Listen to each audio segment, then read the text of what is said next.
السلام عليكم ورحمة الله وبركاته. الحمد لله رب العالمين والعاقبة للمتقين، والصلاة والسلام على أشرف الأنبياء والمرسلين نبينا محمد وعلى آله وصحبه أجمعين ومن تبعهم بإحسان إلى يوم الدين. أما بعد، فقال الله عز وجل: أعوذ بالله من الشيطان الرجيم.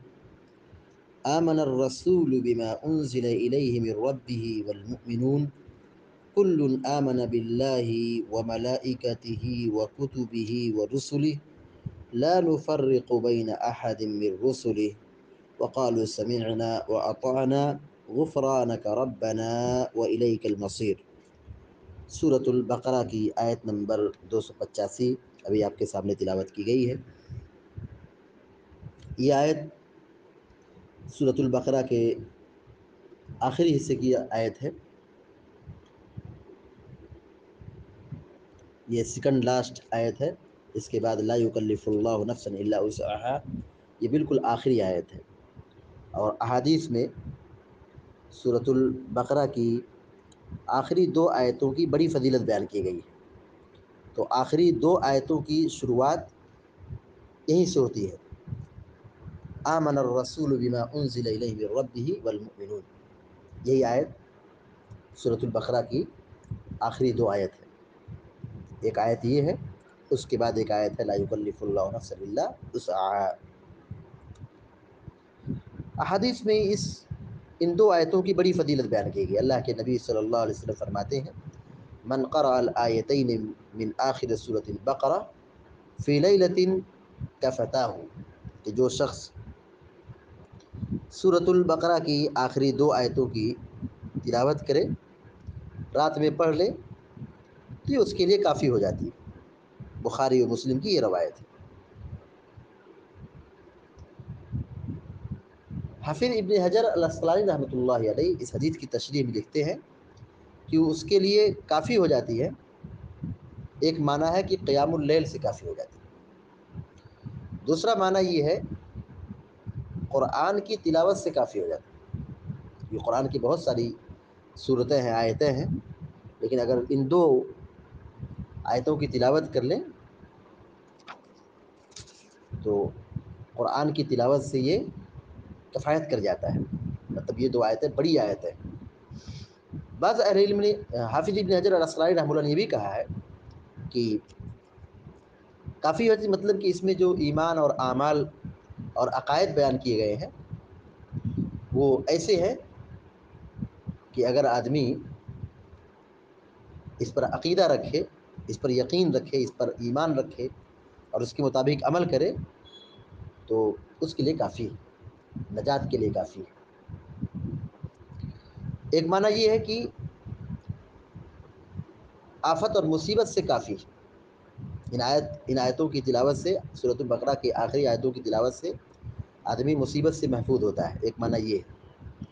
ایک معنی یہ بیان کیا گیا ہے کہ شیطان کے شر سے کافی ہو جاتا ہے، یعنی آدمی محفوظ ہوتا ہے۔ بعض اہل علم نے بھی کہا ہے کہ انسانوں اور جناتوں میں سے جو شر ہے اس سے آدمی محفوظ ہو جاتا ہے۔ تو علی کل حال اہل علم نے اس میں اختلاف کیا ہے کافی ہونے کے معنی کو بیان کرنے میں۔ امام نووی رحمۃ اللہ علیہ اس حدیث کی تشریح میں لکھتے ہیں کہ اختلف العلماء فی معنی کفتاہ۔ کفتاہ جو حدیث میں استعمال ہوا کہ یہ دو آیتیں کافی ہو جاتی ہیں پڑھنے والے کے لیے، تو کیا مطلب ہے؟ کہتے ہیں فقیل کفتاہ من الآفات فی کل لیلۃ، کہ آدمی آفت و مصیبت سے نجات پا جاتا ہے، یہ آیت اس کے لیے کافی ہو جاتی ہے، یعنی آدمی نجات پا جاتا ہے۔ اور یہ بھی کہا گیا کفتاہ من قیام لیلۃ، قیام اللیل کا جو مقام ہے، جو فضیلت ہے، جو ثواب ہے، وہ بندے کو حاصل ہو جاتا ہے۔ یہ دو آیت کی تلاوت کر لیں، بڑی اہمیت والی آیت ہے، بڑی فضیلت والی آیت ہے۔ تو پہلی فضیلت یہ ہے کہ ان دو آیتوں کی تلاوت کرنا یہ آدمی کے لیے کافی ہو جاتا ہے۔ تو سونے سے پہلے کی جو اذکار ہے، سونے سے پہلے کی جو دعائیں ہیں، ان میں سے ان دو آیتوں کی خاص پابندی کرنا چاہیے. آمن الرسول بما انزل الیہ من ربہ والمؤمنون کل آمن باللہ وملائکتہ وکتبہ ورسلہ لا نفرق بین احد من رسلہ وقالوا سمعنا واطعنا غفرانک ربنا والیک المصیر لا يكلف الله نفسا الا وسعها لها ما كسبت وعليها ما اكتسبت ربنا لا تؤاخذنا ان نسينا او اخطأنا ربنا ولا تحمل علينا إصرا كما حملته على الذين من قبلنا ربنا ولا تحملنا ما لا طاقة لنا به واعف عنا واغفر لنا وارحمنا أنت مولانا فانصرنا على القوم الكافرين. یہ دو آیتیں ہیں، اس کو سونے سے پہلے لازمی طور پر پڑھنا چاہیے. سورۃ البقرہ کی آخری دو آیتوں کی ایک فضیلت یہ ہے کہ نبی کریم صلی اللہ علیہ وسلم کو معراج کی رات میں تین چیزیں دی گئی. معراج کی رات میں جب آپ اللہ رب العالمین کے یہاں گئے، وہاں ساتویں آسمان کے اوپر پہنچے، جنت کا دیدار کیا، جہنم کے مناظر دیکھے، تو معراج کی رات اس کو کہتے ہیں. پیارے نبی علیہ الصلوۃ والسلام کو تین چیزیں دی گئی. نمبر 1 پنج وقتہ نماز، نمبر 2 سورۃ البقرہ کی آخری آیتیں، یہی دو آیتیں، اور نمبر 3 کہ جو شخص توحید پر مر گیا اور شرک نہیں کیا، جو آدمی شرک نہیں کیا ہے اور اس کے پاس گناہ ہے، اس کے پاس برائیاں ہیں، لیکن اس نے شرک نہیں کیا ہے، تو اللہ تعالیٰ اس کو معاف کر دے گا. اللہ تعالیٰ اس کو معاف کر دے گا. تو تین چیزیں معراج میں اللہ کے نبی علیہ الصلوۃ والسلام کو عطا کی گئی، اور یہ ایسی خصوصیات ہیں جو کسی نبی کو نہیں دی گئی. پہلی چیز کیا ہے؟ پنج وقتہ نماز، اور دوسری چیز ہے سورۃ البقرہ کی آخری دو آیتیں. نمبر 3 امت کے لیے عام مغفرت کا اعلان، جو توحید پر مرے اور شرک نہ کرے. یہ مسلم شریف کی روایت ہے. اسی طرح مسند احمد اور سنن الکبریٰ نسائی کی، اور معجم کبیر طبرانی کی، بیہقی کی، اور مستدرک حاکم اور سنن دارمی کی روایت ہے کہ اللہ کے نبی علیہ الصلوۃ والسلام فرماتے ہیں کہ اس سورت کی آخری آیات نبی کریم صلی اللہ علیہ وسلم کو ایک خزانے سے عطا کی گئیں جو عرش الہی کے نیچے سے ہے، اور یہ آیات آپ کے سوا کسی اور نبی کو نہیں دی گئی. یعنی پیارے نبی علیہ الصلوۃ والسلام کو یہ آخری دو آیتیں دی گئیں تو ایک خزانے سے عطا کی گئی جو عرش الہی کے نیچے سے ہے، اور یہ نعمت اور یہ مقام کسی بھی نبی کو یہ نعمت کسی بھی نبی کو نہیں دی گئی. تو اللہ رب العالمین نے یہ دو آیتیں پیارے نبی علیہ الصلوۃ والسلام کو دی، اور ہم اس کو پڑھتے ہیں، سمجھتے ہیں اور اس کو یاد کرتے ہیں. تو یہ ایسی چیز ہے جو عرش الہی کے نیچے سے ایک خزانہ دیا گیا ہے. تو بہت بڑی نعمت ہے، یہ بہت بڑی دولت ہے.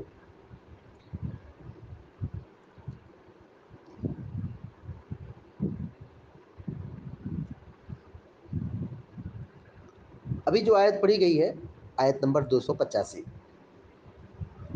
آئیے اس کی تفسیر، پہلے ترجمہ دیکھیں پھر اس کی تفسیر کرتے ہیں انشاءاللہ. اللہ رب العالمین فرماتا ہے آمن الرسول بما انزل الیہ من ربہ والمؤمنون. رسول ایمان لائے اور مومن لوگ ایمان لائے. جو رسول پر نازل کیا گیا، جو چیز رسول پر نازل کی گئی اس پر رسول ایمان لائے، اور ایمان والے ایمان لائے، مسلمان ایمان لائے. جو چیز نازل کی گئی رب کی طرف سے، ان کے رب کی طرف سے جو کچھ نازل کی گئی اس پر رسول ایمان لائے اور مومن لوگ ایمان لائے، یعنی ایمان مسلمان ایمان لائے. سب سے پہلے ایمان لانے والے اللہ کے رسول صلی اللہ علیہ وسلم. یہاں رسول سے مراد محمد رسول اللہ صلی اللہ علیہ وسلم ہے. تو آمن الرسول بما انزل الیہ من ربہ والمؤمنون، جو رسول صلی اللہ علیہ وسلم پر نازل کیا گیا رب کی طرف سے، ان کے رب کی طرف سے، اس پر رسول اللہ صلی اللہ علیہ وسلم ایمان لائے اور مسلمان ایمان لائے، مومن ایمان لائے. اللہ رب العالمین کی جانب سے کیا نازل ہوا؟ یہی قرآن یہی حدیث جس میں ہر چیز کی وضاحت ہے، جس میں عقائد ہے، ایمان ہے، ان سب چیزوں پر رسول اللہ صلی اللہ علیہ وسلم ایمان لے کر آئے اور مومن ایمان لائے۔ کل آمن باللہ وملائکتہ وکتبہ ورسلہ، یہ سب اللہ اور اس کے فرشتوں پر اور اس کی کتابوں پر اور اس کے رسولوں پر ایمان لائے۔ کل آمن باللہ، کل آمن باللہ، سب کے سب اللہ پر ایمان لائے، یعنی جو مسلمان ہیں اللہ پر ایمان لائے، اس کے فرشتوں پر ایمان لائے، اس کی کتابوں پر ایمان لائے اور اس کے رسولوں پر ایمان لائے۔ تو ایمان کے جو ارکان ہیں 6 ہیں: اللہ پر ایمان، فرشتوں پر ایمان، کتابوں پر ایمان، رسولوں پر ایمان اور آخرت کے دن پر ایمان اور تقدیر پر ایمان۔ تو ان سب چیزوں پر ایمان رکھنے والا، اس کی تصدیق کرنے والا، دل و جان سے ماننے والا مومن کہلاتا ہے۔ یہ مسلمان کی پہچان ہے، مسلمان کی شناخت ہے کہ وہ اللہ پر ایمان لائے، فرشتوں پر ایمان لائے، کتابوں پر ایمان لائے، رسولوں پر ایمان لائے۔ فرشتوں پر ایمان لانے کا مطلب کیا ہے؟ اللہ پر ایمان لانے کا مطلب کیا ہے؟ کہ اللہ تعالیٰ خالق ہے، اللہ رب العالمین رزاق ہے اور وہی نفع و نقصان کا مالک ہے، بندگی اسی کی ہونی چاہیے، اس کے ساتھ کسی کو شریک نہیں ٹھہرانا چاہیے۔ اللہ تعالیٰ عرش پر مستوی ہے، یہ اللہ پر ایمان لانے کا مطلب ہے۔ فرشتوں پر ایمان لانے کا مطلب یہ ہے کہ فرشتے اللہ کی نوری مخلوق ہیں، اللہ نے نور سے پیدا کیا ہے، یہ نہ کھاتے ہیں، نہ پیتے ہیں، نہ سوتے ہیں، نہ گناہ کرتے ہیں، جو ان کو حکم دیا گیا، جو ان کو ڈیوٹی دی گئی ہے اس کو دل و جان سے قبول کرتے ہیں، اس پر عمل کرتے ہیں، اپنا کام کرتے ہیں۔ فرشتوں کی تعداد بہت زیادہ ہے، اللہ تعالیٰ کے سوا کوئی نہیں جانتا ہے۔ تو یہ نوری مخلوق ہے، اللہ تعالیٰ کی مخالفت، نافرمانی یہ نہیں کرتی۔ اللہ کی کتاب پر ایمان لانے مطلب کیا ہے؟ اللہ نے جو کتاب نازل کی ہے اس کو سچا مانے، اللہ کا کلام مانے، یہ برحق ہے۔ تو اللہ نے بہت ساری کتابیں نازل کی، چند ناموں کو ہم جانتے ہیں، کتابوں میں چند ناموں کو جانتے ہیں اور اکثر کو ہم نہیں جانتے ہیں، لیکن ہم من جملہ طور پر تمام کتابوں پر ایمان لائیں کہ اللہ تعالیٰ کی یہ کتاب ہے، اللہ نے نازل فرمایا ہے۔ تو جن کا نام معلوم ہے ان کے ناموں سے ایمان لائیں، اور جن کا نام نہیں معلوم ہے تو اجمالی طور پر ایمان لائیں کہ اللہ نے جو کچھ نازل کیا ہے ہم اس پر ایمان رکھتے ہیں۔ اللہ کی جتنی بھی کتابیں ہیں ہم اس پر ایمان رکھتے ہیں۔ اور اس کے رسولوں پر ایمان لانا، رسول بہت ہیں، رسول بہت ہیں، چند رسولوں کا نام قرآن میں اور حدیث میں بیان کیا گیا ہے، بقیہ اللہ بہتر جانتا ہے کہ ان کی تعداد کتنی ہے۔ تو ہم ان تمام رسولوں پر ایمان لائیں کہ اللہ کے سچے پیغمبر ہیں، اللہ کے قاصد ہیں، اللہ نے اپنے دین اور شریعت کو لوگوں تک پہنچانے کے لیے رسول کو منتخب کیا ہے، ان پر اپنا کلام نازل کرتا ہے جبریل کے ذریعے سے۔ تو رسولوں پر ایمان لانا، یہ نہیں کہ ایک رسول پر ایمان لانا، سارے رسولوں پر ایمان لانا، سارے رسولوں پر ایمان لانا کہ اللہ کے بھیجے ہوئے رسول ہے، پیغمبر ہے۔ تو کل آمن باللہ وملائکتہ وکتبہ ورسلہ، تو یہ سب اللہ اور اس کے فرشتوں پر اور اس کی کتابوں پر اور اس کے رسولوں پر ایمان لائے۔ کون ایمان لائے؟ اہل ایمان ایمان لائے، مومن ایمان لائے۔ لا نفرق بین احد من رسلہ، لا نفرق بین احد من رسلہ، ہم اس کے رسولوں میں سے کسی میں تفریق نہیں کرتے، کسی میں تفریق نہیں کرتے، فرق نہیں کرتے کہ یہ ہمارے رسول ہے یہ ان کے رسول ہے۔ سب اللہ کے رسول ہیں اور سب بزرگ ہیں، سب محترم ہیں، سب مقدس ہیں، ان کا سب کا احترام ہماری ذمہ داری ہے۔ ایسا نہیں کہ یہودیوں کی طرح، نصارہ کی طرح تفریق کر دیا۔ یہودیوں نے عیسیٰ علیہ السلام کی نبوت کا انکار کیا، عیسیٰ علیہ السلام کی نبوت کا انکار کیا، بہت سارے نبیوں کا، جو بنی اسرائیل میں آئے بہت سارے نبیوں کا قتل کیا۔ تو ہم یہود و نصارہ کی طرح نہیں ہیں کہ ہم ان میں کیا کریں، تفریق کریں۔ ہم سارے رسولوں کو مانتے ہیں، ایمان لاتے ہیں اور ان کو اللہ کا پیغمبر اور قاصد سمجھتے ہیں۔ کہ وہ سچے تھے، وہ اچھے تھے، وہ نیک تھے، اللہ نے جو ان کو ذمہ داری دی اس ذمہ داری کو کما حقہ ادا کیا. لا نفرق بین احد من رسولی، اللہ کے رسولوں میں سے ہم کسی میں تفریق نہیں کرتے. یہی تو ہم امت محمدیہ کی امتیازی وصف ہے کہ ہم کو اللہ تعالیٰ نے سب سے بہترین امت قرار دیا ہے کہ تم سب سے بہترین امت ہو، سب سے آخری امت ہم امت محمدیہ ہے، لیکن ہم کو اللہ رب العالمین نے کیا کہا؟ تم سب سے بہترین امت ہو. ہم سے پہلے بہت ساری امتیں آئی گئی چلی گئیں، کچھ امتیں آج بھی باقی ہے. اللہ تبارک و تعالیٰ نے ہمارے بارے میں یہ کہا کہ تم سب سے بہترین امت ہو، کنتم خیر امہ، تم سب سے بہترین امت ہو.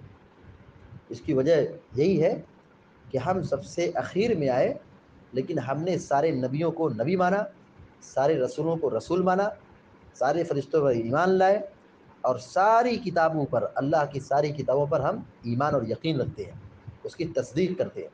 اس بنیاد پر ہم امت محمدیہ کا مقام تمام امتوں کے مقابلے میں سب سے زیادہ ہے.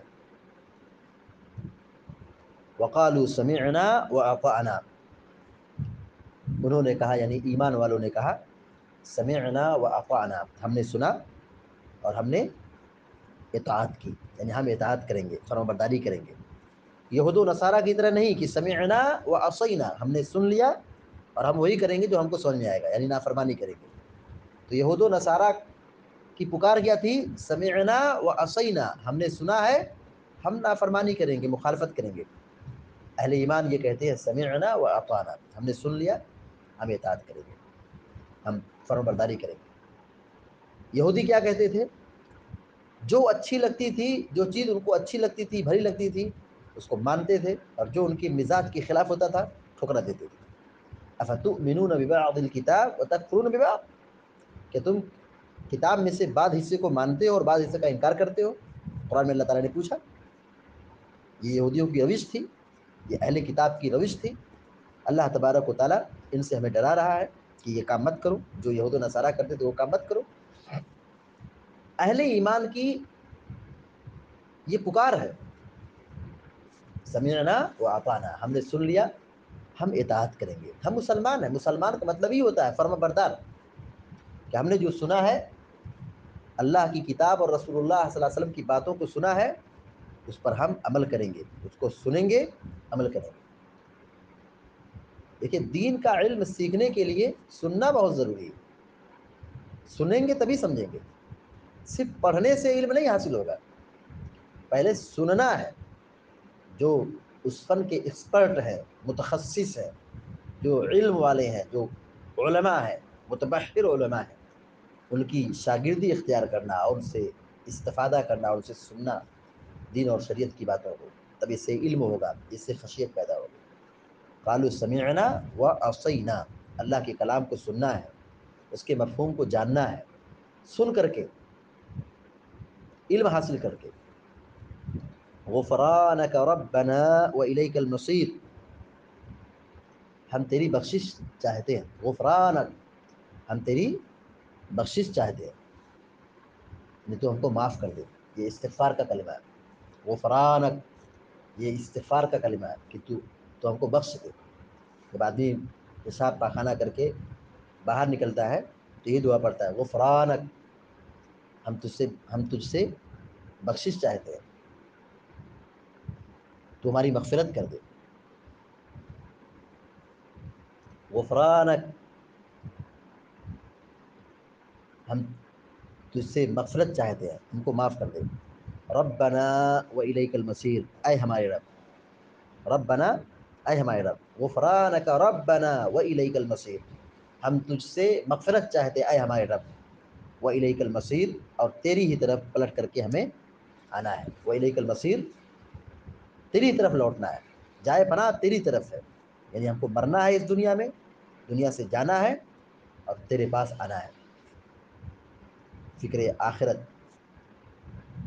ایمان بالیوم الآخر، ایمان بالیوم الآخر. والیک المصیر، والیک المصیر. تو اس آیت میں ایمان کے جو ارکان ہیں، ایمان کی جو ارکان ہے وہ سب اس میں شامل ہو گئے. جو 6 ارکان ہے، 6 ارکان مکمل اس میں آ گئے. ایمان باللہ، ایمان بالملائکہ، ایمان بالکتب، ایمان بالرسل، ایمان بالیوم الآخر، یہ تو بالکل نصاً ہے، لفظاً ہے. اور ایمان بالیوم ایمان بالقدر، تقدیر پر ایمان کے بارے میں لفظاً نہیں ہے، لیکن وقالوا سمعنا واطعنا، ہم نے سنا، ہم نے پیروی کی، ہم پیروی کریں گے، اطاعت کریں گے. اس میں اللہ تعالیٰ کی تقدیر بھی ہے، تو اللہ تعالیٰ کا جو حکم ہو مانیں گے، تو اس میں وہ چیز بھی شامل ہو گئی. تو ایمان کے 6 ارکان ہیں، ان 6 ارکان پر اگر ہم مضبوطی سے قائم رہیں، اس کی ہم پابندی کریں، تو ہم مومن کہلائیں گے. ایمان کے 6 ارکان کو مانیں گے تو ہم مومن کہلائیں گے. تو اس آیت کی بڑی اہمیت ہے، یہ بڑی فضیلت والی آیت ہے، لہذا ہم سب کی یہ ذمہ داری بنتی ہے کہ ہم اس کو یاد کریں اور سونے سے پہلے رات میں ضرور پڑھیں. آمن الرسول بما انزل الیہ من ربہ والمؤمنون کل آمن باللہ وملائکتہ وکتبہ ورسلہ لا نفرق بین احد من رسلہ وقالوا سمعنا واطعنا غفرانک ربنا والیک المصیر. اللہ تعالی ہم سب کو، آپ سب کو نیک عمل کی توفیق عطا فرمائے. آمین یا رب العالمین. وصلی اللہ علی نبینا محمد وسلم تسلیما کثیرا. السلام علیکم ورحمۃ اللہ وبرکاتہ.